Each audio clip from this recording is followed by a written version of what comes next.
you owe it to yourself to become the best version of yourself. To live life at the fullest is something that you really deserve and that you should do. And I feel that so many of us in society today, we just kind of settle for what society puts in front of us. But if you sit down and reflect and think about what you want, I think you'll realize it's not only counterculture, but it's just really different than what maybe you're used to in your daily routines. And so my thing is just sit back and really think about, hey, what is it that I really want of this life? And start taking tangible steps, little things every day to start getting closer to it. Because I find that the more we do this, the more intentional we are with our time, the more we really get out of life. And I just am so sad seeing people that aren't making it there. So I encourage you, reflect, do this thing, get out there. And I just think that you'll learn to enjoy life more than you ever even thought possible. Won't waste another minute, no, I won't. I'm a Here's the man million-dollar question. How do men like us reach our full potential, grow into the men we dream of being, while taking care of our responsibilities, working, being good husbands, fathers, and still take care of ourselves? Well, that's the big question. In this podcast, we'll help you answer those questions and more. My name is Brent, and welcome to the Fallible Man Podcast. Welcome to the Fallible Man Podcast, your home for all things man, husband, and father. Big shout out to Fallible Nation. A warm welcome to our first-time listeners. Hey, we know you have a lot of options with your time, so thanks for checking us out. Be sure and leave us some feedback on the show. We'd love to hear from you. My name is Brent. Today, my special guest is entrepreneur, software founder, and podcast host, Alex Sanfilippo. Alex, welcome to the Fallible Man Podcast. Brent, thank you so much for having me, man. Really an honor to be here with you today. Alex, I love having my friends on, and this is so long overdue, dude. I'm so glad you're here today. Thanks for taking the time. How's your trivia? Man, I'm a listener to your podcast. You and I are friends, like you said. So I know this question's coming, and I just have to be honest, man. My trivia is just so awful. But let's go. I'm ready. Okay. I got a good one for you. When were the Guy Fawkes and the gunpowder plot discovered?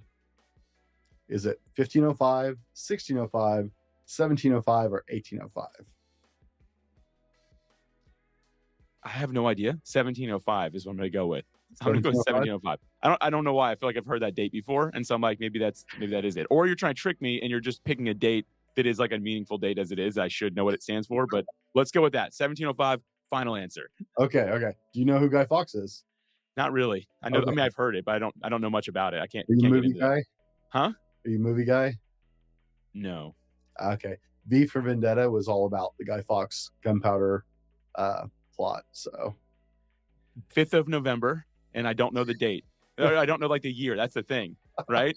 Isn't it remember the 5th of November? Wasn't that it, right? Yeah. Yeah, and I only know it's from, okay, so I do know that movie and I've seen it, but that's the only thing I know. So like anything beyond that, which I just don't know anything about. So, but hey, I'm going to hold on to that 1705 and we're going to go with that. Let's see if that works out for me. All right.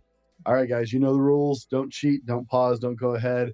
Remember your answer. If you're driving, please don't stop and write it down. And we'll come back to that a little bit later in the show. Now, Alex, in your own words, who is Alex Sanfilippo? I'd say this, a man on a mission. And what I mean by that is I'm somebody who is seeking fulfillment in life. And fulfillment can mean something different to each of us. So for me, it just ties directly into my core values, which is first and foremost to follow Jesus. It's to love well, it's to serve first, and to bring the joy. Those are 4 things that I believe that the Creator, that God put on my heart. And so for me, I'm a man on a mission to have fulfillment in my life, and it's through those 4 things. And if I can dive a little bit more into that, like the way that happens is fulfillment in life, I find comes from meaningful experience. And meaningful experience comes from us having enough energy to get off the couch, right? To be healthy enough to not be stuck in a bed, to make sure that we're using our time wisely. And for many of us, like things like TV, movies, playing on our phones, those are things that take up a lot of our time. And I don't want that to be my life. So for me, I say, okay, as long as I'm increasing my energy, I'm prioritizing my health, I'm going to make sure that I use my time to build meaningful experiences with people I care about. And when I do that, I'm more fulfilled in life. So again, it's all about following Jesus, loving well, serving first, and bringing joy. And that to me is my mission that I'm on. Love it. I love it, man. If you could have any superpower, what would it be and why? So I'll go to a movie because that's the only way I know how to describe it. There was a movie called Jumper years back. I don't even know who was in it, the main guy was he also played Anakin Skywalker. I'm a Star Wars nerd, so that's who he played. By the way, trivia: if you would have asked me a Star Wars question, man, I would have been ready to go. Um, but so the whole idea of like a jumper, quote unquote, is somebody that can see a picture of somewhere, or if they've been somewhere before, at any point they can just think and they'll transport from where they are to that place. And I think that'd be a sweet superpower, man. I'd love to be like, right when I'm done with this, like, I think I need a break, maybe a margarita on a beach somewhere. I would go straight over to Mexico, right? Sit on the beach, have a drink, and then fly back in from my next call, right? Like basically come back in. Also, jobs would be easy. I could be like a very urgent courier of product. If you're like, hey, this has got to get to China tomorrow, it's got to be there. And be like, cool, I'll do it in the next 5 minutes if you give me this much money, right? So I also found a job with my ideal superpower of being a quote unquote jumper, as it's called, which just means transporting it in real time to anywhere that you've been previously or seen previously. I love it. I've never heard that before too. Nice. I was worried. You have so many episodes, man. And like, I've heard some really creative ones on here. I was like, this has got to have been said before. So I'm psyched to be the first on that one. Yeah, you are absolutely the first on that one. Most people go straight to like Marvel or DC or something there. Invisibility is really popular, which kind of concerns me just a little. Me too. I've always found that to be a little bit odd. I'm like, do you want to like stand behind me and watch me? Like, I'm really boring. I promise. Like. Right? I mean, I saw the Invisible Man, the original and the remakes, and it's like that kind of always ends badly. Like, right, every time, man. Yeah. Are you a morning person or a night owl? By discipline, a morning person, but naturally, if I'm just left to my own accord, a night person for sure. Okay. If you could learn or master any skill instantly, what would it be and why? There's so many of these. Like, there are just so many. I've always thought it'd be cool to be like just an incredible musician. And like, I've played guitar and stuff. I'm not great, but like, we've all met those people that can like pick up a guitar and be like, I heard a song 20 years ago. I wonder if I can remember it. And they like, just like by memory, hum it a little bit and they can play it. I've always thought that'd be really cool. So if I could master just being like a musician that could just jump on any stage and like blow your mind with my voice and my ability to play any instrument, that would be a pretty cool thing. That would be, I haven't played in a lot of years, and you pick up a guitar and started playing Stairway to Heaven. I'm like, shut up. Yeah, you're like, come on, man. And we've all met those people that can do that. And you're like, how? Why? But you know what? Here's the thing. I always just say, like, God didn't give me that ability because he knows that would really pull me out of living a humble life. Like, I would be I always joke, I'm like, if I could sing, I wouldn't even talk anymore. I would just sing everywhere and it'd annoy everybody, right? But by the way, quick side note here. Brent did an incredible solo episode when he wasn't feeling well on September 17th, 2023, where you're talking about humility. And I just mentioned, you got to go back and check that out. I think that's why sometimes we don't get these gifted things that we want, because God knows we can't handle it, right? That's what I believe, at least. So for me, as cool as it sounds, I'm okay with not being that expert musician to blow everyone's mind every second of the day. Yeah, I got to admit, I think if I had that ability, I'd definitely be in a totally different place. So maybe there's a plan to that. Yeah. Maybe. Alex, what purchase of $100 or less have you made in the last year that's had the biggest impact on your life? I'm going to like kind of cheat on this question a little bit. And it's funny, it goes right along the lines with what I just said. I've been playing guitar forever, but I've been wanting to play ukulele, which sounds weird. But I was like, I want to buy a ukulele. So I sold an acoustic guitar I had, and the difference between that and the ukulele was just under $100. So I'm going to count that as my $100 purchase. So it's a ukulele that I just got, and I've absolutely loved it because like a guitar, the size of it, I have to like sit a little bit more upright to play. The ukulele, I've been like laying down playing it. And this past weekend, my wife and I went and going back to meaningful experience. We just like wanted to have a good time with some friends that were moving away. So like a group of us went and stayed in an Airbnb just an hour south of us. And I brought the ukulele, and the kids loved it. And everyone was like, this is just such a fun little thing that you brought for us to hang out with. So that was a really, to me, a meaningful purchase that I made. Okay. And for all of you who don't know, Alex lives in the beautiful sunny state of Florida. And so when he says he's like just been chilling, I'm picturing you laying in a hammock. It wasn't that. I get it now. Yes, I do live in Jacksonville, Florida. We went to St. Augustine, Florida. It was fun, but there was no like hammocks and like the beach. And I referenced margaritas earlier. There was none of that. So it was just a chill, fun time. Well, it's like I live in Washington, right? Everywhere in Washington is Seattle if you don't live in Washington. Right. You're like, oh, you live in Seattle? No, I really You're like, I don't. if you live in Florida, obviously you either live in the swamp or you live on the beach. It's one of the two. It depends. If you've never visited, people, here's what I've learned. People from other countries in the United States are like, oh my goodness, like, do you live on the beach? Do you ride dolphins to work? Like, just assume it's something crazy like that. And people that have been here are like, oh, do you get like bit by an alligator every day or eaten by mosquitoes? And I'm like, yeah, that's actually more accurate. Yes. But Wow. it's something in the middle of those two things for everybody's knowledge who hasn't been around here before. Man, I used to live in Fort Walton Beach. I was stationed in Fort Walton Beach at the end of my military career, and I'd go back. It's, That, yeah, that there's the picture that I'm envisioning of what some people think of Florida for sure. right? Oh yeah, yeah. The base was right on. Like we had our own private beach. It was beautiful white sand beaches, crystal blue waters. It's amazing. I'd go back for sure. Yeah. What are you most proud of in your life? Man, there's a lot of things, but I do think that this is a weird one to say, but my relationship with God is the most important thing to me in my life. And really, like, I want to be like, well, I found Jesus, but the truth is, like Jesus found me, saved me, and all that. So, like, I don't know if I can even take credit for that. Beyond that, because I don't know if that really counts, would be pursuing my wife and really just realizing that she was the woman that I wanted to spend my life with. That's been a great journey we've been on. So we've been married a time since, when did we get married? 2012 is when we got married. And it's just been an incredible journey thus far. And we continue to pursue each other and communicate well. And it just makes for a really great marriage. So I'd say that's probably an answer that I can take a little bit more credit for. Let's put it that way. You know what? Both are very valid answers. There's no wrong answer in this first segment of the show. Right. And yeah, there is possibly one wrong answer. The very first one could be wrong. 1705. I'm holding on to it, but that could be wrong. What's one random fact that people don't know about you? That I'm not an athlete. And I bring that up because I regularly get asked, like, what sports do I play? What I do? Any of those things. I work out and I like that, but I'm really not very like flexible. Like, I can't even do CrossFit without just destroying every bone in my body and joint in my body, right? And so, like, I never really have been, but it's funny. Like, I like to pick up sports, even though I'm not great at them. I just think it's a fun thing to do. And it's regular that I get picked first because people take a look at me and they're like, oh, he's going to be good. And I always am like, you just wasted a really good pick. Like, I'm fine with being the last pick. I understand that's like my lane, right?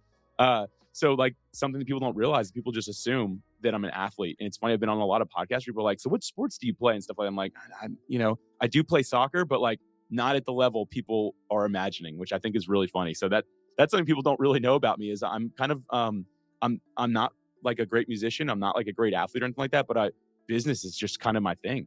And that's what I feel like God made me good at. So it's really where I focus my time and energy. That's funny. If it makes you feel better, I never looked at you and went, athlete. Well, thank you. I appreciate that. It's funny. The first time I met you, though, I was like, this dude lifts heavy. And I was right on that, though, right? So, Yeah, that's fair. Although I've been out of the gym the last couple months, as I've been working on other stuff, and it's like, oh, like my body is telling me, man, what is wrong with you? Get back to the weight. You shave the mohawk, you trim your beard, you're not lifting super heavy. I don't know, man. What's going on here? I know, right? Maybe we need to flip the script here. Maybe I need to interview you to see what's going on. Intervention, maybe. It's a I'm a midlife fallible crisis. man today, right? Right? It's a midlife crisis. That's what it is. Alex, what's one thing everybody should know about you as we dig into the meat of this conversation? Yeah, it's that although I'm an entrepreneur, I'm a business guy. I'm not. I would never consider myself to be anything like a shark or somebody who's overly ambitious. I've decided to create a lifestyle business that starts with serving others. Going back to those core values I was sharing earlier, love well, serve first, are two that I'll bring in there.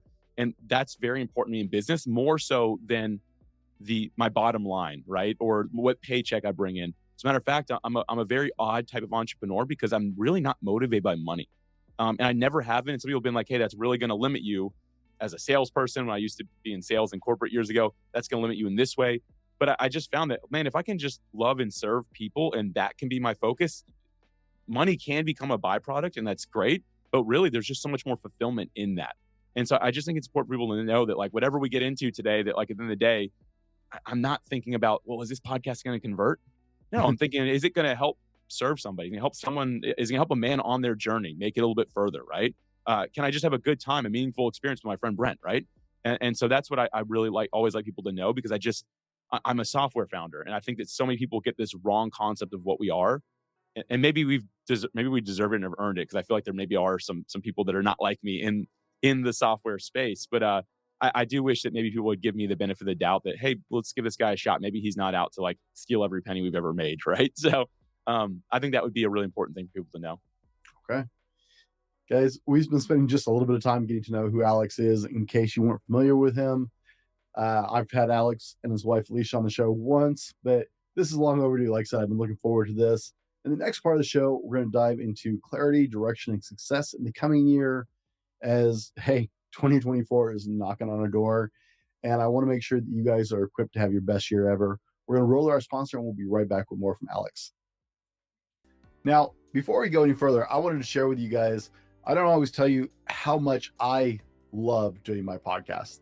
Like, I passionately love what I'm doing. And one of the things that makes my life better as a podcaster is to work with a company like Grow Your Show. Grow Your Show is a one-stop podcast do-it-all. Now, I use Grow Your Show for my marketing, but Grow Your Show is literally a one-stop shop. You can record your episode and just drop it off with them, and they take it from there. It's amazing. If you are interested in picking up podcasting as a hobby, or maybe you're looking to expand your business and use podcasting in that aspect, talk to my friends over at Grow Your Show. Adam will take care of you. I guarantee it. I trust him. He's my friend. He's my business colleague, and I wouldn't trust anybody else with my show. Guys, welcome back. In the first part of the show, we spent some time just getting to know who Alex is. In this part of the show, we're going to discuss clarity, direction, and success in the coming year. If I can talk, we'll see if that works. Now, Alex, for a point of reference, because some of our listeners met you on that couple show we did with you and your wife and the rest of the crew, and that was kind of crazy chaotic, but I don't feel like that really got to tell people what you do. You said you work in software, but let's get a little more clarity here. Tell us about your company, your podcast, and your mission. Yeah, sure, man. So first off, my company is called Podmatch, and it's a software that connects podcast guests and hosts together for interviews. So not listeners, actual guests. So what that basically means is it works like a dating app, but instead of connecting people for dates, it connects them for podcast interviews. So an example, if you're somebody, again, I live in Florida, so we'll talk about the beach, right? If you're a surfer and you're like, you know what, I want to be a guest on a podcast, like I'm being a podcast guest today with Brent, right? I want to be a guest on a podcast. I talk about surfing. You basically tell Podmatch that, and Podmatch will find a host that says, hey, I'm looking for a surfer to come on my podcast. It'll match you two together in our software. You can message each other. You can schedule. You never have to exchange an email if you don't want to. And the whole idea was to simplify the podcast guest and host booking process, because it can be a lot. There's a lot of administration that goes into it. And the idea was, how much can our system take away from that and just get these ideal people together faster? And at the end of the day, the goal is so that those podcast guests and hosts together can collaborate and release interviews, podcast episodes, right, that really serve the world, that really make it a better place. And that's just what I believe in. I believe in the power of podcasting, and that's why we've just decided to build out this Podmatch software. And that's what I do on the software side of things, and it's absolutely a blast. So, Brent, there's more to that. What else did you want me to answer on that? And let me put it out there, guys. This is where I get 95% of my guests. This is, as a podcast host, thank you. Like this is such a phenomenal software. I get, like, I want to say, like I said, 95% of my guests exclusively from Podmatch, because I meet such quality people on there and it's such a quality platform. So that's been awesome. Tell us a little bit about your podcast, because you're a podcaster as well. You know, it's so much about podcasting. Sometimes I mix it all together. So thank you for for reminding me. I'm like, there was something else in there. Yeah. So my podcast is called Podcasting Made Simple, and it is for podcast guests and for podcast hosts. So basically, if you're looking to level up or you're looking to figure out how to do this thing well on either side of the mic, it's going to be for you. I've had some really amazing guests, including Brent being one of them, who just absolutely crushed it. You can find that pretty easily. So Podcasting Made Simple, and if you just type in Brent, you're going to find his episode. I actually highly recommend that one for anyone who's listening to this, because it's just, you'll get more of what you love about Brent in that episode. And it's just him by himself. I think it was like a 16-minute episode or something like that, if I'm remembering correctly, and just crushed it. It was like a TED talk for people who want to crush it in podcasting. So that's my show, Podcasting Made Simple. The software is Podmatch, and just having a blast doing all things podcasting. It's literally all I do, man. But I really enjoy it.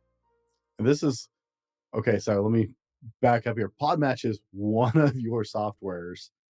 Alex actually has a complete software suite for podcasters.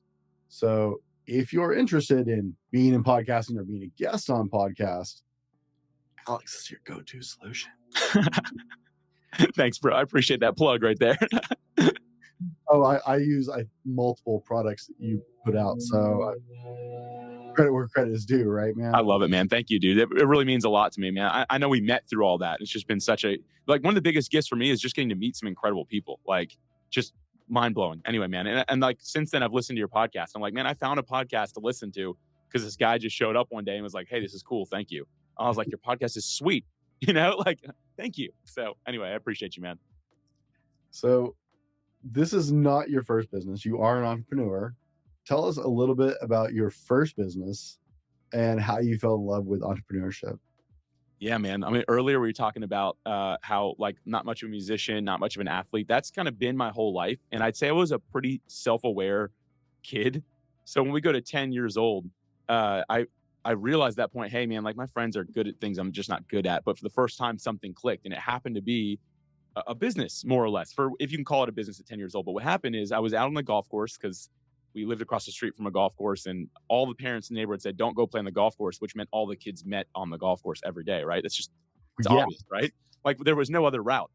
So we were out there, and one day there was a golf ball sitting there, and none of us were really golfers. We're all like 8 to 10 years old or 8 to 12 years old, whatever it was, right? And I picked it up, and I was like looking at it, and I was getting ready to chuck it in the water probably. And a golfer rolls by in a cart, and he just yells. He's like, hey, kid, what does that golf ball say on it? It's like, I walk over, I said, Titleist Pro V1. And he goes, I'll give you $3 for it. And I gave him the ball, and he gave me $3. And for the first time ever, this light bulb went off, and I was like, I watch golfers hit these balls in the water every single day. And I bet if we can get them, I bet more than this one guy wants to buy them. So I grabbed all the kids together, the rest of us, right? And I was like, hey, you go find some, you look for them, you're going to clean them, we're going to put them in these bins, we'll separate them, we'll figure out which ones are worth money, which ones aren't. And then on Saturday morning, we'll come out here and sell them.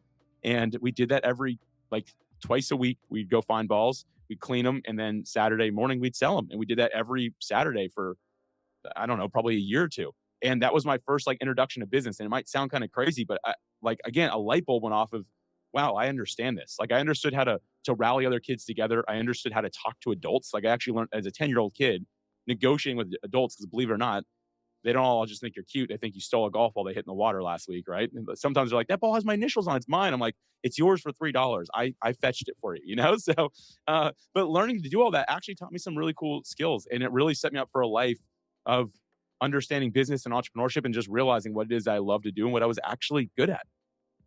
Did you grow up in Florida? Yes. Oh, yeah. Born, raised Florida. Yep. Okay. So you a little farther north than alligators? Because I've been on some interesting greens in Florida. Just No, there was alligators.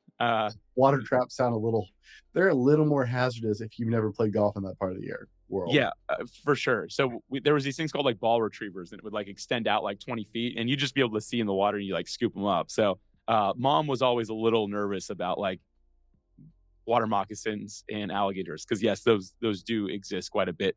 We saw them pretty much twice a week. Both times we went out, they'd be out there with us. So I was driving through one of the bases in Florida on my way to something. I was visiting another base while I was down there. There's this beautiful greenway park in the middle of the base that it's got a bridge over it with water, and it's like this gorgeous green lawn. I'm looking at that going, like, there's nobody picnicking there. There's nobody, there's no kids playing there. I'm like, what is going on? And I just moved to Florida, and I was coming back a couple hours later across that same bridge, and I see this alligator right along the edge of the water. I'm like, oh, that explains so much. that explains a lot. A kid is just a snack for that thing. So yeah. Oh, that's funny. Yeah, I had a friend who went golfing in Florida and had that experience. Yeah, we've all seen it. Sometimes I don't know why, but, like, that same golf course, sometimes you go out to a tee and there's just a gator, like, sitting on the, Right? man. I'm sounding like Florida man, so we got to keep this thing rolling, man. I can't, like, it's not that bad. I don't have a pet alligator, in case anyone was wondering. All right, so No, it's really not. It's just one of those things. It's like I live in the desert, and there are just certain things you live with. It's like, I check my backyard for rattlesnakes and stuff like that. Right. It's funny, So man. Like a couple months ago, I was in Denver, and there's this beautiful like lake, and there's like people in it and stuff like that. And my buddy's like, "Oh, this is like one of our favorite spots to swim." And it was like a lake, and there's forest around it. I was like, "Y'all got any gators in there?" And he's like, "No, dude." I was like, "What about water moccasins?" He's like, "There's no snakes here." I was like, "So you tell me?" I was like, "Well, so what can eat you in that water?" And he's like, "Dude, there's nothing in that water that will hurt you." I was like, "Oh wow, no wonder there's like 100 people in it, right?" I'm like, in Florida, that would be like there'd be signs up, "Don't touch this water," you know? and he lied because you get up in parts of Colorado, you got moose in the water and all kinds of things. Yeah, I heard that those are dangerous. That's kind of Oh yeah, crazy. they won't eat you, but they will make your day bad. Right. No kidding, man. Wild stuff. Now, Alex, you've had multiple business endeavors over the years. What do you feel like separated the ones that went well, in your opinion, versus the ones that weren't so great? Preparation is the first thing I'd mention, like really thinking through it and testing things. So preparation, part of preparation to me is actually testing. And I think a lot of people don't really think of that. They kind of like will prepare in their basement or on their whiteboards forever, right? And they're kind of like, cool, this is what I'm gonna do. And they launch it and it's like crickets, right? And that's because part of your preparation needs to be testing. And that's where you need to actually talk to other people to see, okay, is this actually what people want? And so what I've learned is the things that have worked well for me are the things I actually verified the fact, okay, yes, people are asking for this, they want it. And I think a lot of us don't do that because we're afraid someone will steal it. People are busy. No one's going to steal your ideas. Like no one has time for it or energy, right? And so what I found is just like get it out there, and people are like, wow, this is so cool. I can't believe no one else has done this before. It's like, okay, cool. If I keep on hearing that, then maybe I'll give this a shot. And so for me, like still to this day, the products that work versus the ones that don't are the ones that I don't just assume are going to work. It's the ones I, as quickly as humanly possible, I get it in front of other people to see the response that I get. And that's been the difference all the way through and everything I've done. And I did a sprint in corporate for 15 years as well. And same thing. Our product launches that went well versus the ones that didn't, or our new offerings that went well versus the ones that didn't, were the ones that we tested and we really prepared for versus just kind of like ready, aim, or ready, fire, aim, right? Like versus Mhm. that method. That's been the difference for me along the way. Okay. All right. Now, how did you clear on your goals when you decided to go into this podcasting thing and make products for the podcasting space, which were so needed? So, well done. You tested it apparently because you had clarity on that when you realized like this doesn't happen. Oh my goodness! Like, sorry, I laugh sometimes because some of your products is like, why did no one else ever do this? Right? Yeah, yeah. But when you decided to move into the podcasting space as a business and build stuff for that, how did you get clear on that's what you wanted to do? So it all started with going back to that I did again 15 years in corporate, and when I was getting to the end of that, the reason I even left corporate because I actually really enjoyed it was because the company I was with went public, and that's the goal. So I'm not trying to downplay that at all. That was the goal. I was on that mission with people.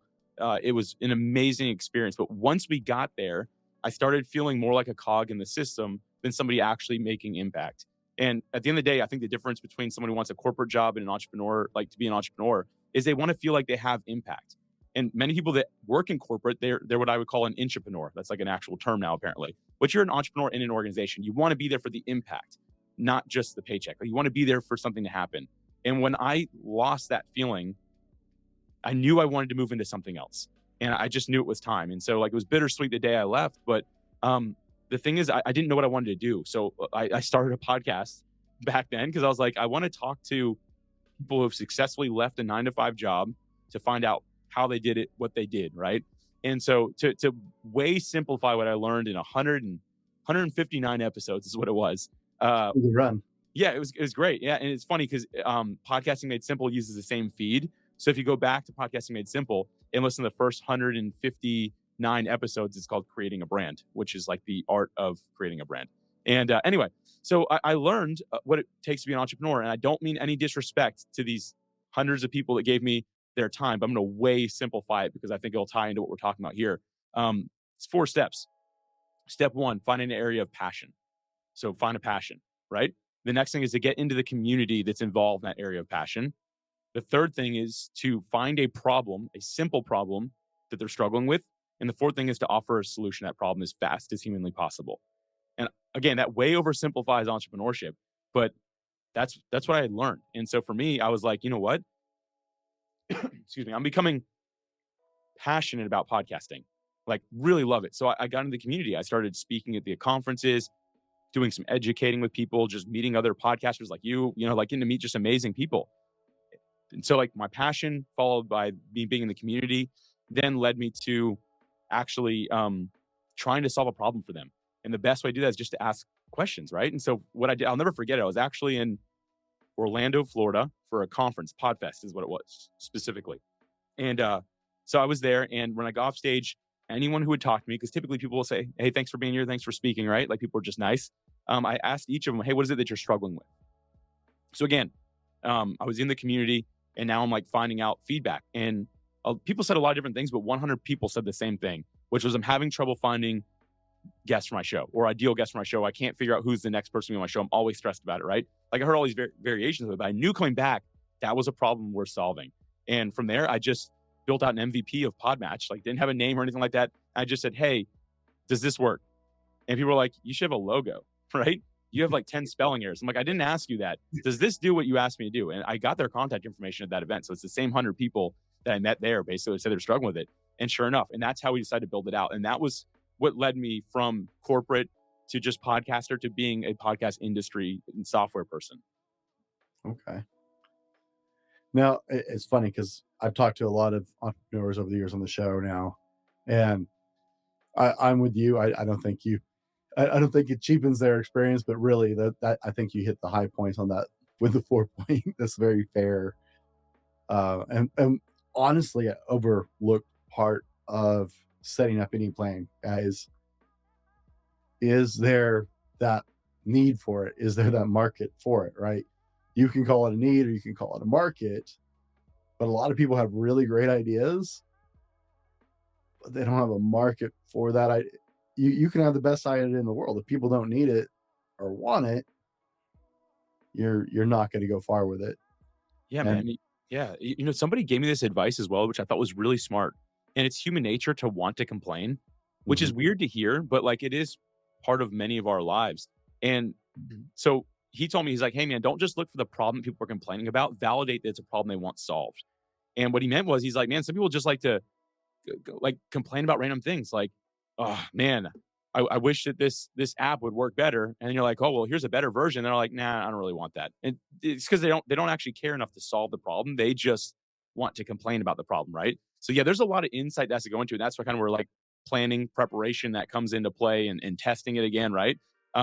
So like the guy who told me that, I thought that was a really brilliant like thought. Like so now I think twice. I'm like, "Ooh, there's an idea there." I'm like, that sounds like human nature just wanting to complain about something. No one actually wants to solve that problem. Like, or no one cares enough to like take any steps to solve it for themselves even. So for what that's worth, that's a little sidebar there that just a little hack that I've learned over the years as well. Oh no, that's incredibly valuable. So trust me, some of my early ideas, that was some of those hard lesson learns on some of the things like, this is a great idea. It's like, does everybody else think it's a great idea and actually want it? Right. The determining factor, by the way, is a person's wallet. They bust out their wallet and they say, "Yeah, sure, here's my credit card information." Then you know you have something. But if someone's like, because sometimes the people that say, "This is the best idea ever, I love it," and you're like, "Cool, we pay for it," they're like, "No." And you're like, "Wait a minute.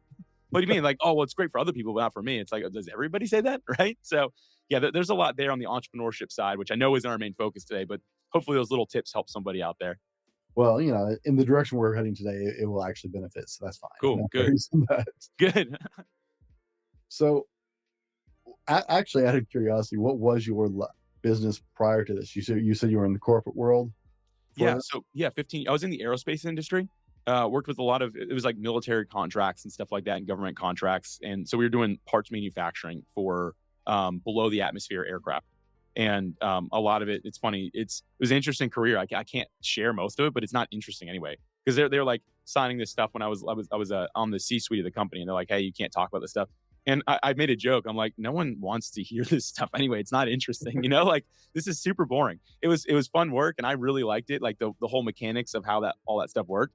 But yeah, so it was basically aerospace industry, parts manufacturing, and me personally, I worked behind a computer most of that time, running commercial operations division. So I oversaw 5 departments of the company. At its height, I started it part-time and stuff like that, but worked my way up. And I was really good at that. Like operations make sense to me, streamlining our processes, making sure we're profitable were things that just I really enjoyed. So I sat behind a computer and opened Excel basically all day and just played around in it. So it was a cool career though. I had a good time. I get it totally. In my last job, that was one of the things I did frequently was overhauling and smoothing and streamlining, and yeah, I enjoyed it. I don't know if maybe there's something wrong with us, or maybe there's just something organized in our heads about things like that. But I don't know. I think God just made us this way, man. So, someone's got to do it, you know? So I feel the same way with people in the medical field, by the way. I'm so thankful for what they do. Man, if I see like somebody getting cut open, like I look away, you know, like, and there's like, oh, wow, look at this. I'm like, nah, I don't want to see it. So, you know, everyone's got their own field. I feel like we all play a role, right? oh yeah, oh yeah. So Alex, we're gonna pivot just a little bit here. Let me ask you: do you do New Year's resolutions? Do I like set New Year's resolutions for myself? I mean, right? Like, that's not something I actually have done much of. I like to, and it's just because I don't like the word resolution because I feel like I don't know why. I feel like almost everyone fails with them, and I'm not trying to be rude or mean. Like, but if it's like a resolution, I'm like, can that be taken seriously? I like I like actionable goals, and so I more so go that route to set those goals versus just saying I'm gonna lose 10 pounds this year, right? And I'm not trying to be rude or mean. I just find that like we don't really go much past that. It's so trendy to say that no one actually holds you to it because it's just like the culture that we're in. But if you say, you know what, I've got a goal in the next 8 weeks, I'm going to accomplish this. And then 8 weeks after that, I'm going to accomplish that. Right. And you like actually lay it out. It's like, okay, that doesn't feel like the resolution everyone else is talking about. That's an actual like tangible goal. So to answer your question, no, I try not to do resolutions, but I do some serious goal setting and reflecting. I've found in my experience talking to people about things like this, it's the more organized, goal-oriented people who are less likely to set. You have two categories. You got people who just don't care, and then you have people Right. like us who are very goal-focused and have goals all year long. And we're at different phases of a half a dozen different goals as we're processing through. Those are the two categories: people who just really don't care, and people who are already living, setting goals all the time and chasing those goals. Or like New Year's resolution. I already got like 20 things on my plate, man. My goals are set for the year. What are you talking about? Right. Yeah, the interesting thing that you just shared there as well is with goals, I also try not just to set them at the beginning of the year. Like I do that quarterly. So every quarter, every 90 days, I go back and reflect Mhm. and update and change because we're always evolving. So like the goals I might with great intention set at the beginning of the year, in 3 months from now, I'd be like, this doesn't make any sense to accomplish anymore. And we have to give ourselves permission to say, you know, I'm going to update this and I'm going to do something else. The problem with resolutions, some of us are like, we get 6 months in, like, I haven't been able to do it. But, you know, next year I'll set something else and do it then. It's like, why do you have to wait till a certain date? You know, like why does that date have so much weight, like that you aren't willing to even start something until you like circle back around and try again? You can pick up wherever you are, whatever day you're in. Like the day this comes out, whatever day it is, you can set new goals on this date. You don't have to be like, oh, cool, I got 2 weeks to set goals because that's when the world allows us to set new goals, right? It Right? doesn't have to be that. And so for me, I don't just even look at the beginning of the year as like, this is the only time I can do this. It's, hey, every 90 days, I'm going to revisit this and figure out what it is I want to change. So let me show you some stats. You're gonna love this. I'm a stat guy. Oh, me too. I can't wait, man. Let's go. Yeah. 38.5% of US adults set New Year's resolutions every year. 59% of those are young adults 18 to 34. And they make up the largest demographic set of those of that 38%. 48% want to exercise more, making it the most popular New Year's resolution. The top three are all health related. 23% quit in the first 2 weeks, and only 36% make it past the first month. 9%, and I've heard this one a couple different, so 8 to 9% actually successfully fulfill their New Year's resolution, while most people quit by the 19th of January, the biggest group. Right? Dude, those are wild. And Anyone those who's are fresh listening to stats this, because I go, look them up every single year. go back and listen to that again. Just listen to that. So at the end of the day, it's only 9% that are actually making it, and most of them quit within 19 days. Is that right? Like that's kind of Yeah. like that is so wild to me, man. And that's up. Like I said, I actually go through, I look up these stats every single year. Like I said, I'm a stat nerd. So these things fascinate me somewhat. So even before I was podcasting, I actually would look up these stats every year, and that's up. It was like down to 7% being successful. And I think depending on the poll you read, it probably still it's. That's why I said, yeah. The stat I found was 9. I'm going to say it's at 7 to 9% because it kind of fluctuates a little bit. But Right. I've been looking up these up for years, so I laugh every time I read them. It's like, wow, because we get towards New Year's every year, and I hear the same thing every year, right? People start talking about, oh, in the next year, and that's my first response. What you said is like, why did you wait till January 1st? I'm sorry, is that a priority? Why did you wait for January 1st to do that? It's a magic day. You know that, right? So Apparently, something happens, the moon and stars align, but it cracks me up, right? So many people who aren't even necessarily goal-oriented people just randomly go, this is what I'm going to do. And the top 3 are all health-related. One's mental health, one's physical health. Weight loss is, I think, the number 1. But a lot of people are back in the gym. And as a personal trainer, like, I hate that part of the year. From January 1st till about the end of February. Because by March, 99% of the people who came in on those New Year's resolutions are gone. So I don't care. Yeah. You know, man, it's interesting that we talk about, again, going back that date. And if you think about it, like, when are people eating the worst when it comes to health, and probably even like mentally and emotionally the most unhealthy? Not trying to be like bring up a whole different topic, but like sometimes even being around families and stuff like that can really bring up some of that wrong stuff. And so like, here's something I'm big on, man, is like, if I have a goal coming up that I know I'm going to start working on, like, what can I do now to position myself for it? It's just like, if you're like, okay, in 2 weeks, we're going to start, my kid's going to start playing soccer in the evenings, right? It's like, okay, well, let's start clearing our evenings now to get ready for it. That's something that we do, that we're proactive with, because it's like, okay, it's coming up. Why don't we do it with our goals? And so people, like, they hit that January 1st day, like, okay, time to lose weight, time to get healthy mentally, physically, right? All that. Why don't you start at the beginning of December?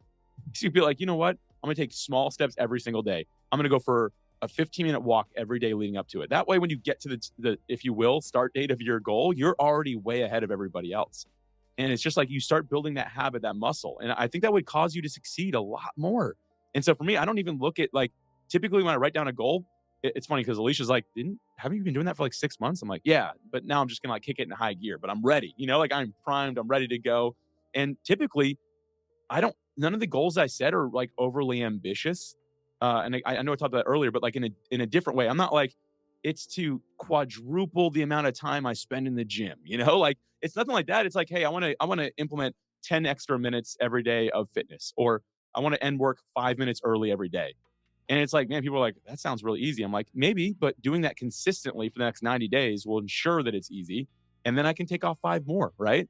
And then, so if I do that every 90 days, that's 20 extra minutes of my day 20 extra minutes every day for me that I'm not working, if I go with that like work example, right?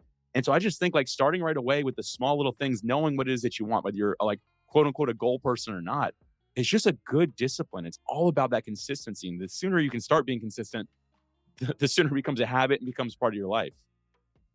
And actually, this is a perfect segue, because, guys, one of my biggest goals with this episode, one of the reasons I wanted to have Alex on, is Alex is really good at this. This is one of his really big strengths, is building successful goals and executing on those.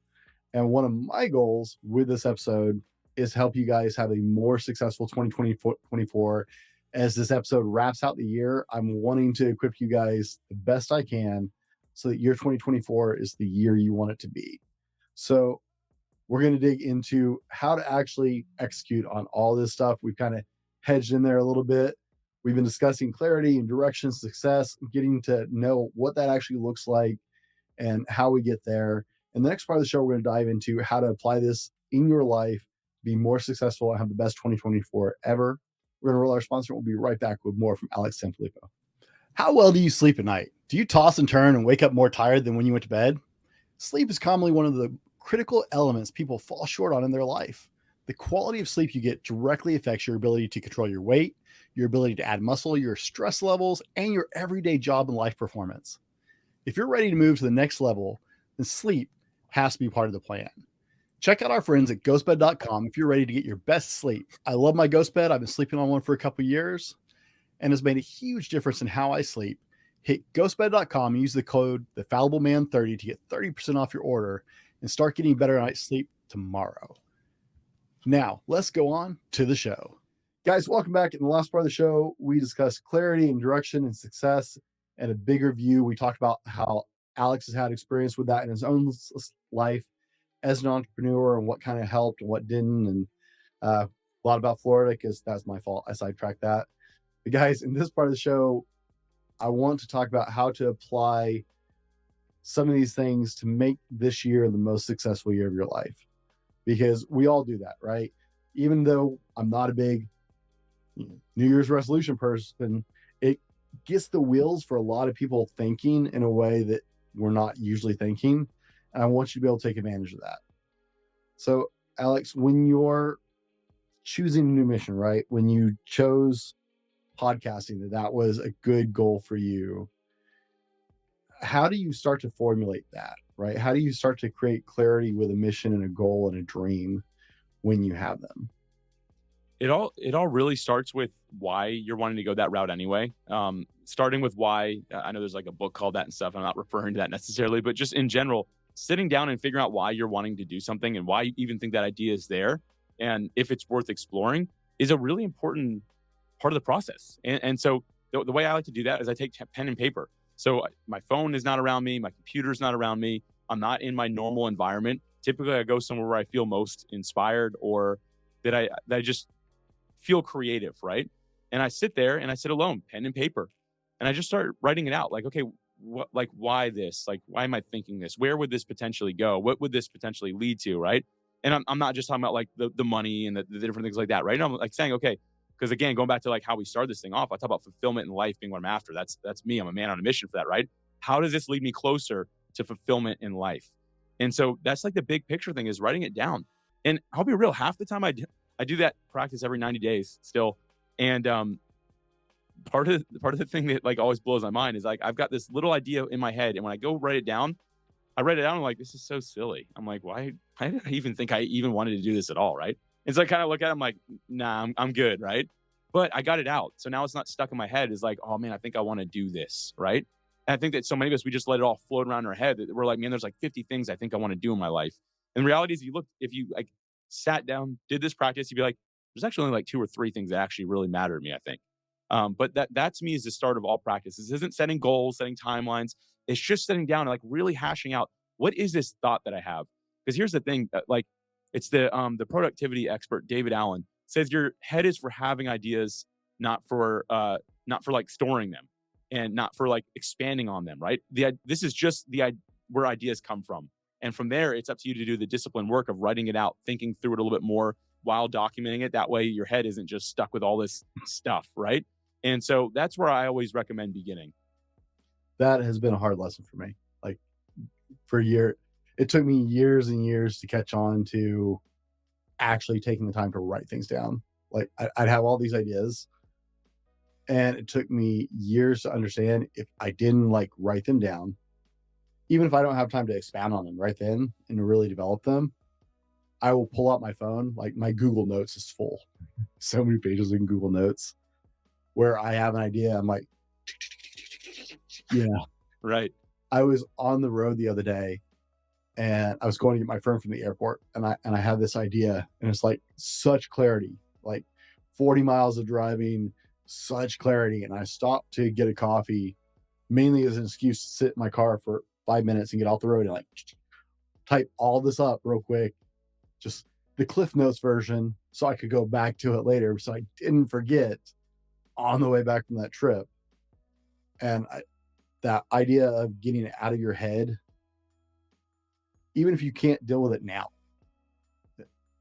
get it out of your head, then put it somewhere where you can work on it. I love the fact that you get your phone out of the equation. Yeah, I do, because me being, I like statistics like you. I like analytics. The first thing I do, I'm like, has someone created this? Has someone created something like this? I'm like, but I'm not there yet, right? Like this is not that part of it. And listen, if you're not like me and you're like, I wouldn't look that type of thing up, then maybe you're fine having your phone around for music or whatever. But for me, I just know my natural tendencies is like to start exploring it and getting way, way, way ahead of myself. And so for me, it's just about writing down. And man, but I'll be real, most of those ideas again that aren't good, they're in a journal. No one's ever going to see that. And I've thrown away many of those journals that are full of ideas I've just decided like really didn't make any sense. That was just my brain thinking, right? And processing. And so some people are like, oh, why would you get rid of that? I'm like, it doesn't have any weight or meaning. It was me just going through it and it's never coming back. And that's fine. But I do, if if an idea I actually have merit to, the next step I do is I tell somebody. And I just typically will tell a friend, be like, hey, can I like just read this to you again? Not look at my scratch, like I'm scratching all over paper, right? Because yeah, it's usually a mess, like when my brain just like lets it all out, right? But I'll just run it by them. And the thing that I've learned is speaking it does one of two things. One, gets me more on fire for it. Or two, makes me like literally say out loud to them, this is a really stupid idea, like, because now I'm like actually trying to coherently process it. I'm like, okay, wait, I like what I wrote on paper, but now that I'm saying it, this sounds really silly and like nothing to do. And sometimes you're like, oh no, it sounds cool. Other times when I use the right friend as this sounding board, they're like, yeah, man, I don't know even what you're saying right now. Right. And so typically that just kind of goes in that list. But if it's one that the person I'm getting excited talking about it, and they're like, wow, this is really cool. I put it into a folder. I then transcribe I go into a little bit more detail on the computer. I put it in a folder and I'll look at it later. I'm not going to let it disrupt the current goals that I'm working on. But in 90 days, or if it's 30 days from now or 60, because every 90 days I'm reviewing this, right? However far along in that process, I wait till that 90-day period is over. And then I go back and review this again and say, okay, is this in line with what I'm doing now? Is this for later? Is this for somebody else? Right? Like what is this that I have here? And that's when I'll go back and review that. And then I end up, again, just pen and paper somewhere alone. But that is part of the process. And typically there's things that like I have in this, most of them are actually books at this point, which is funny. Like I'd like to write books in the future, but I know that's in the future. I'm not jumping ahead of myself now. There's some that I'm like, hey, I'll do this when I'm in my mid 40s, right? Like, and I just know like that's when I want to do this. And that's much later. But again, I got the idea out, ran it by a friend and put it in a folder somewhere and I'll do that later type of thing. And I just think that, again, that practice is great for just clearing your mind and staying focused on the main thing that you have in front of you right now. I was listening and it's so funny. The people you tend to surround yourself with, it's like our thought process would work on so many levels in the same path. I was listening, you talk about, first you write it down and then if it's good enough, you say it out loud to somebody. As a former minister and a speaker, right? And you've done a lot of speaking over the years. That's how if you guys don't speak, you probably don't know. That's how actually most good speeches start. They start on paper and then you run through them out loud. And as it's coming out of your mouth, you're like, no, I don't like the way that line flows. I would start out when I was a minister, I would start out with my sermon and I get it all on paper. And then I'd preach through it probably 8 times before Sunday, just preaching to empty pews. And my sermon would start at like an hour and a half. It'd be 20 minutes by the time I was done. I got like highlighters and I'm scratching stuff out. I'll preach through. I'm like, no, I don't. No, that's dumb. Oh, this would be a better example. You're right. But writing something down really lets it flesh out. But then you start speaking through it and it's amazing. When you say it out loud, you're like, what was I thinking? Right. I've been there a lot. Glad I'm not alone. No. Now, Alex, one of the things I think is really important for us to flesh out a little bit here is defining success, because a lot of people have different ideas of what success really looks like in their goals. So how do you define success when you're putting together a goal or a plan? Man, first and foremost, it's getting 1% better myself every day. Like I'm competitive, but with Alex, right? And that's it. And so I think that first and foremost, we need to take other things and people out of the equation. And one of the most common problems I see in today's world that we're very social media driven, very media driven. And so we are very quick to compare our day 1 to someone else's year 20. And be like, oh man, I want to lift heavier like Brent does, but like, look how much weight he lifts. How am I going to get there? And it's like, well, Brent didn't just start this yesterday. You did, right? So start off just getting 1% stronger, 1% better every day. And the more that you can do that, eventually you end up where you want to be. But I think first and foremost, man, this thing starts with you taking others out of the equation, looking internally and saying, what can I do every day to just get 1% better? I don't need these exponential leaps. I don't need to be all these things tomorrow. I need to just be here today, right? And I don't know, man. I know you're a trainer and stuff like that. Is that any advice that you give along the way? I'm actually very curious myself how you'd answer this question. Especially when it comes to things like training that are long games. I'm a hard proponent of m- incremental growth. Is the term I use.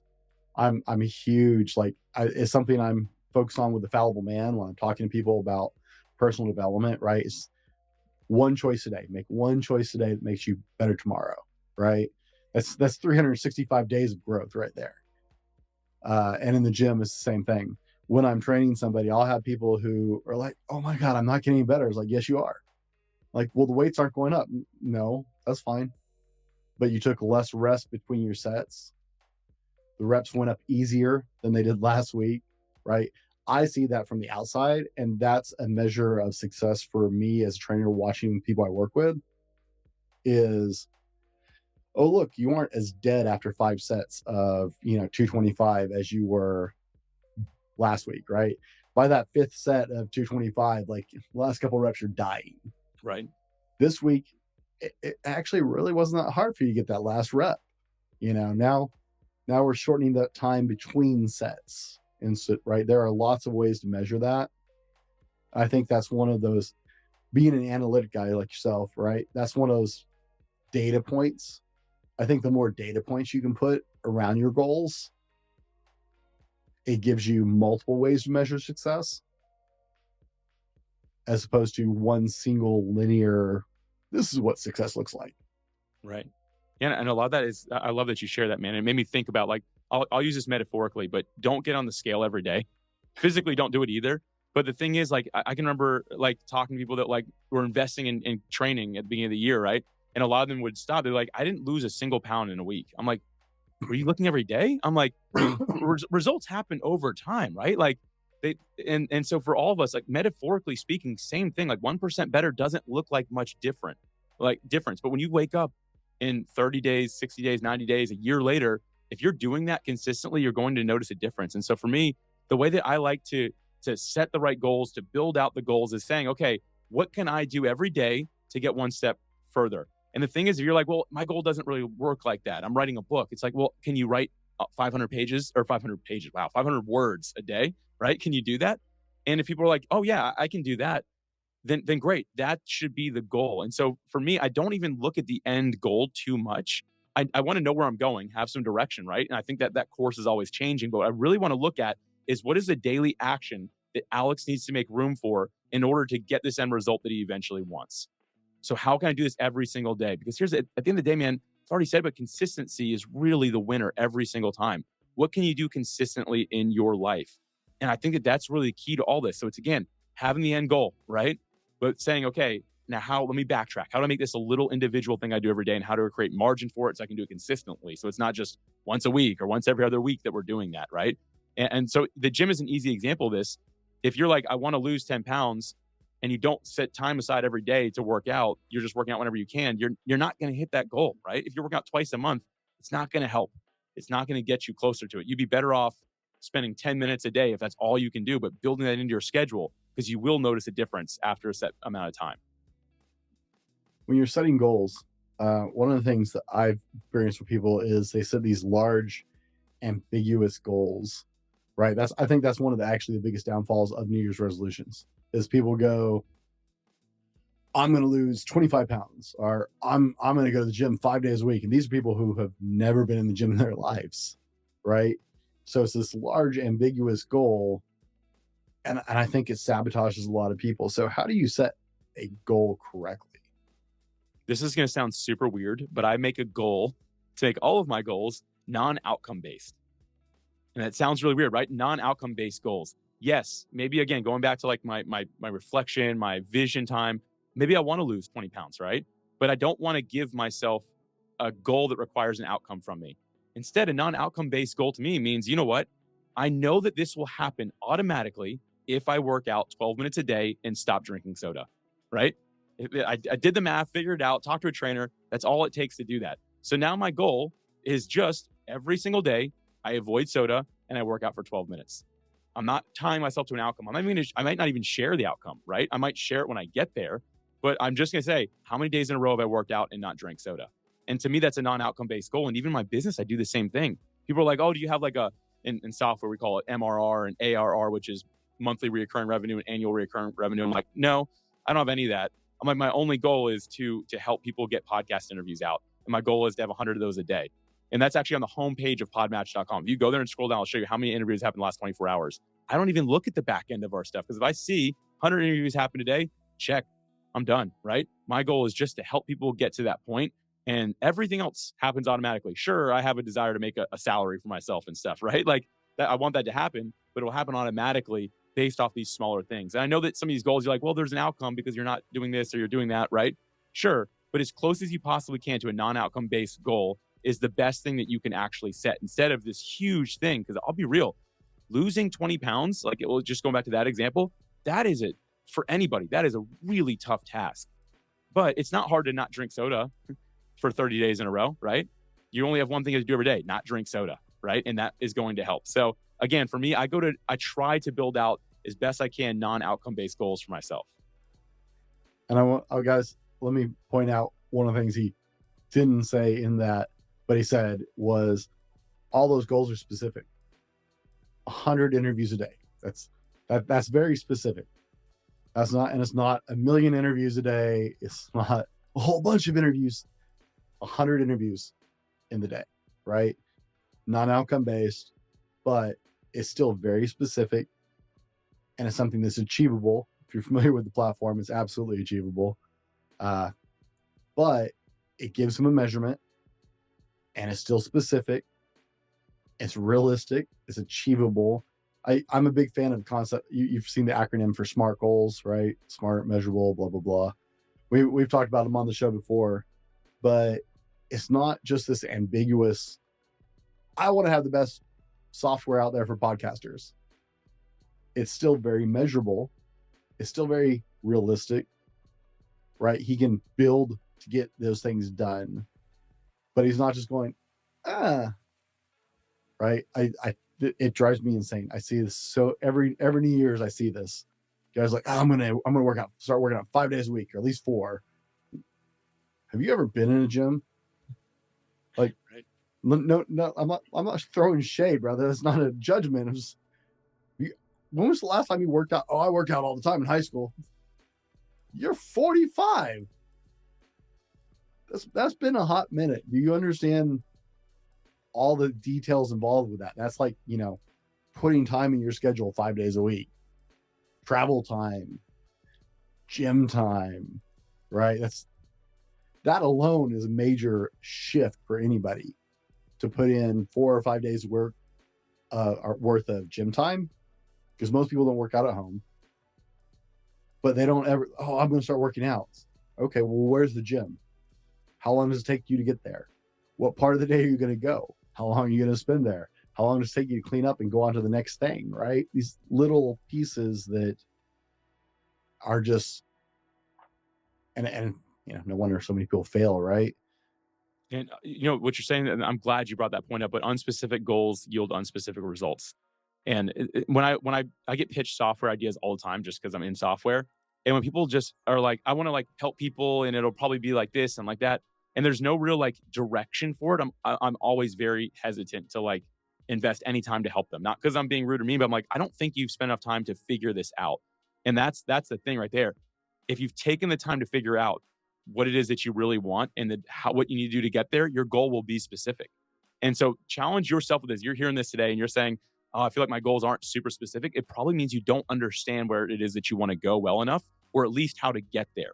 And if you need to seek wise counsel on it, do it. But the more specific your goal is, the more likely it is that you're going to achieve it, because there's actually something tangible, right? Example, I always hear people like in podcasts be like, I just want to help more people. I'm like, okay, I don't know what that means. I really don't know what that means. Are you talking about helping people cross the street? Are you talking like, what is it that means? Like, can you define that really well? And I find that most people can't. I'm not trying to be rude or mean that people have trouble with it. But again, if you figure out exactly your lane and then what you're able to do, and you're like, you know what?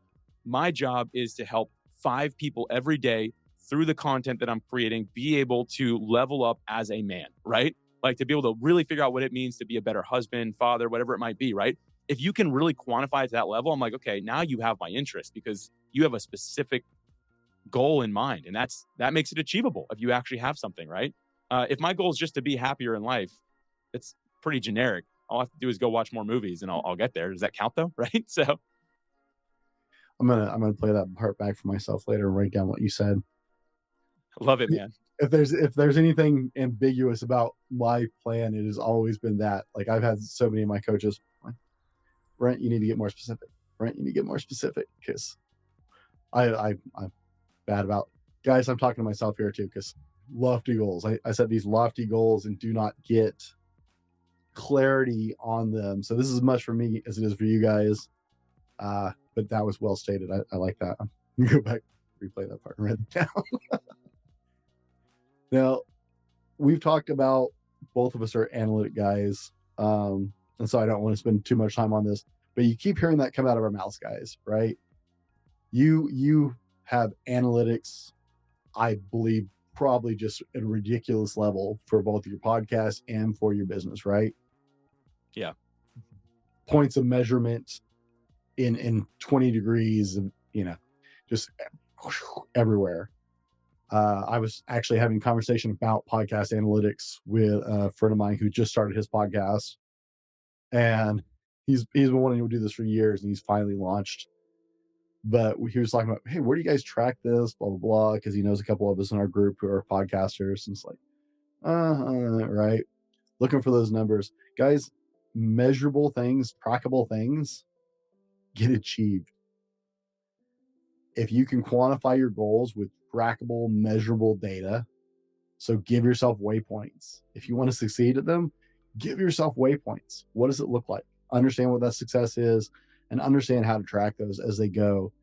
Now, we got to start landing this plane. So, Alex, from your experience, okay, for our audience, if they're wanting to start 2024 off, because this is the New Year's episode, they're looking to launch 2024 off and be successful at their goals, right?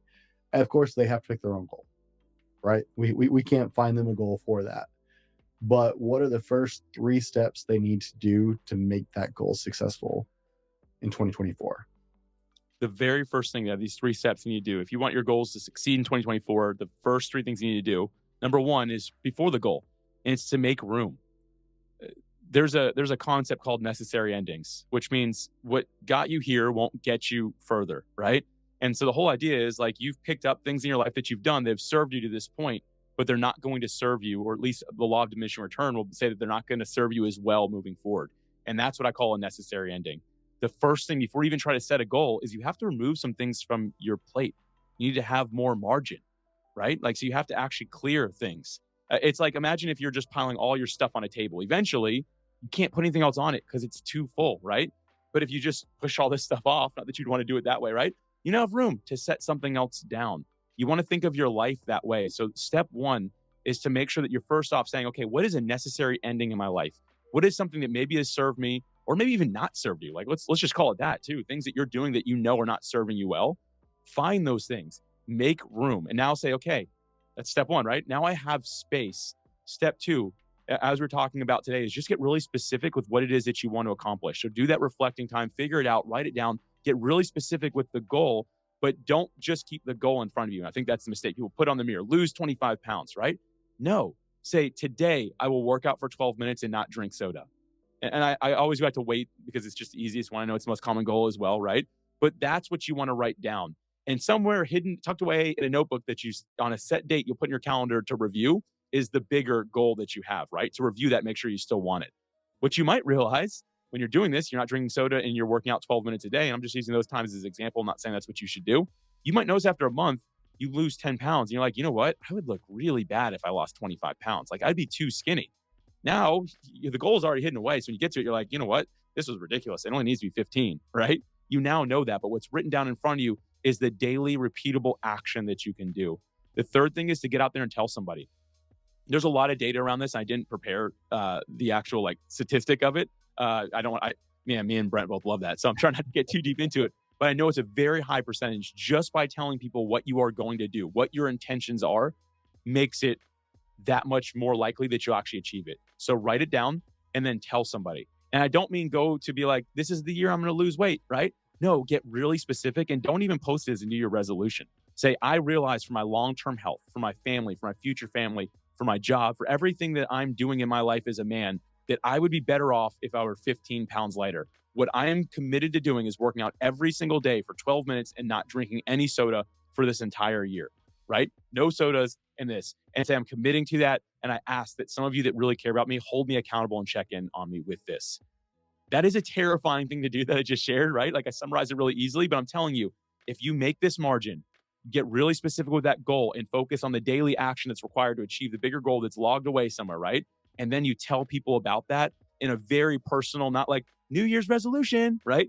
In a very specific way that it just feels raw, that feels like, man, this person's so serious. They're passionate to do this. When you share it that way and you bring people in as accountability, I'm telling you, like you are, it's not a guarantee, but it's pretty darn close to a guarantee that you are going to reach that goal as long as you stay committed every single day and remain consistent with it. And so those are the three things that I would end with, Brent. Alex, where's the best place for people to connect with you? Everything I do is at podmatch.com. And if you're like, man, I'm not interested in podcasting, scroll to the bottom. That has my social media stuff on it. You can find me from there. And if you reach out in any way, you're going to either hear from me or my wife. And we've intentionally built it that way. And if you say, hey, I'm looking for Alex, she'll be like, cool, here's Alex. So podmatch.com has everything I do. And then if you're interested in the podcast side, you'll find the Podcasting Made Simple show right there as well. But man, I recommend hanging out here, man. The Fallible Man, this is an incredible podcast that I personally have learned and grown from myself. So thanks again, Brent. Very, very generous there, right? And guys, we'll have all the links. I want you to be able to find I want you to be able to find Alex, guys, after the show. So we'll have all those links down in the description and the show notes, just like always for you. Alex is a friend. I think him and Alicia are amazing and doing amazing work. It's one of the reasons I wanted to bring him on for this end of the year show. Now, I know you're all worried about this. Alex is actually one of my few guests who is keeping track of this in his mind. When were Guy Fawkes and the gunpowder plot discovered? And Alex, you said 1705. The answer is 1605. Ah, man. Yeah, I know you say this, but people almost never get their question right. So I'm not going to hold myself to it. But I just listened to an episode that you did with Bryce Kenny. Mm-hmm. He's like a monster truck driver, and he got it right. And I feel like you set him up for failure, kind of, by saying American football and European football. Anyway, go back and listen to that. Also, he has a really interesting favorite snack. So go back and listen to that episode, everybody. But anyway, I'm not going to hold myself too much to it. But man, I was only 100 years off. It's not bad, right? No, that's not bad. Considering the scope of history I'm asking you to recall. So very few people, they don't even teach that most of the time. So, you know, that's a pretty good jump. Alex, in the year for us, if our audience hears nothing else today, what do you want them to hear? You owe it to yourself, become the best version of yourself. To live life at the fullest is something that you really deserve and that you should do. And I feel that so many of us in society today, we just kind of settle for what society puts in front of us. But if you sit down and reflect and think about what you want, I think you'll realize it's not only counterculture, but it's just really different than what maybe you're used to in your daily routines. And so my thing is just sit back and really think about, hey, what is it that I really want of this life? And start taking tangible steps, little things every day to start getting closer to it. Because I find that the more we do this, the more intentional we are with our time, the more we really get out of life. And I just am so sad seeing people that aren't making it there. So I encourage you, reflect, do this thing, get out there. And I just think that you'll learn to enjoy life more than you ever even thought possible.